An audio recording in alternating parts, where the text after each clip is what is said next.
My dear students, as we are discussing about recruitment selection procedure from day one, we are considering equal employment opportunities an important component in each of the procedure.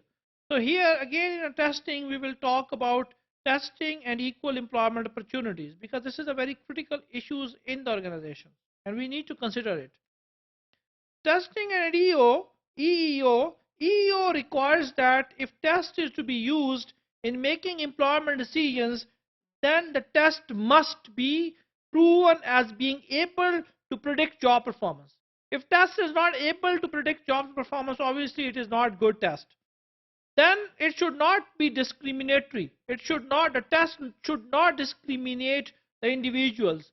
And then the test must be job related. If it is not job related, if it cannot predict the job performance, if it is not discriminatory, then it is not an employment test.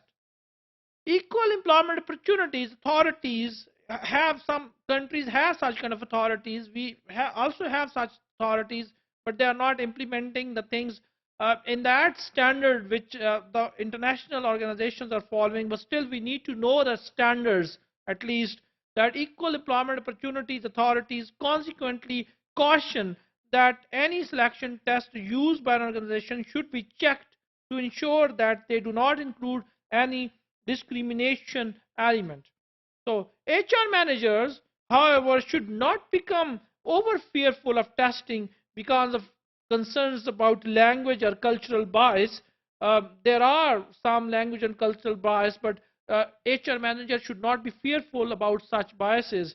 If done properly, if testing done properly, testing can be a valuable selection tool for promoting workforce diversity. So, because it is not always good to avoid such kind of things, we can add several elements, we can add several components, and it can add to the workforce diversity. For example, testing uses the big five personality measures have been shown to be valid across the racial, ethnic, and linguistic lines and to provide useful information on career advice and performance. So, five personality measures can be used because it is non-discriminatory kind of test, and it is quite helpful in detecting information about the career choice and the performance of the individuals. Then recent research also indicates that team selection inventory is an inventory which measure person team fit typically show no significant ethnic or gender differences in test score. So this test is also non-discriminatory, and HR managers can use such kind of tests which are not discriminatory. There are several questions for the HR managers to ask if they are concerned about equal employment opportunities in testing. If test is to be used, the HR managers needs to consider the following issues. First, current and past user. These are the questions which need to be answered by the HR manager. Which companies use the test now?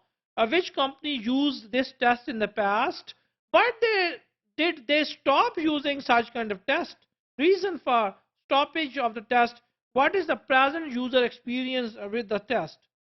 Then there are questions about the test literature, or what literature is available on the test and its application to employee selections. So is there a manual available for test? If the manual is available, then you have to provide the manual as well. Then what research exists on its reliability and availability? What kind of research is on the reliability and availability is available? Who is conducting the test?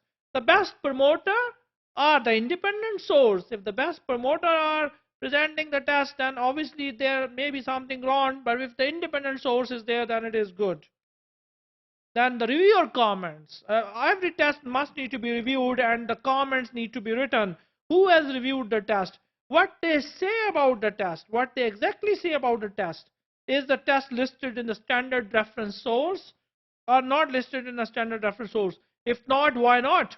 What do independent professional bodies such as different councils for educational research have to say about the such kind of test? Their comments are very important. Then there are country studies. Some tests must have a country studies, and if they have a country studies, then you must know that what country studies have been undertaken, what were the results, or were they conducted by people with a vested interest, or by the independent researcher, these answers need to be given. Then equal opportunities. What do state and federal equal employment opportunity organizations have to say about the use of tests in employment selection? Do they regard it as a discriminatory or not job related, or as a good predictor of the job performance? And then the legal liability. What is the situation if a test is to be found discriminatory? What would happen? Who is liable for such kind of discrimination? What is the position of your consultant in such kind of a discrimination? And does the test include questions that could be constructed as an invasion of privacy? And if these questions need to be there, then we have to consider it. And then the last but not least is the job relatedness studies. If required, who will conduct, interpret, and pay for the studies? You or your consultant or the third party? Your company, your consultant, or the test publisher?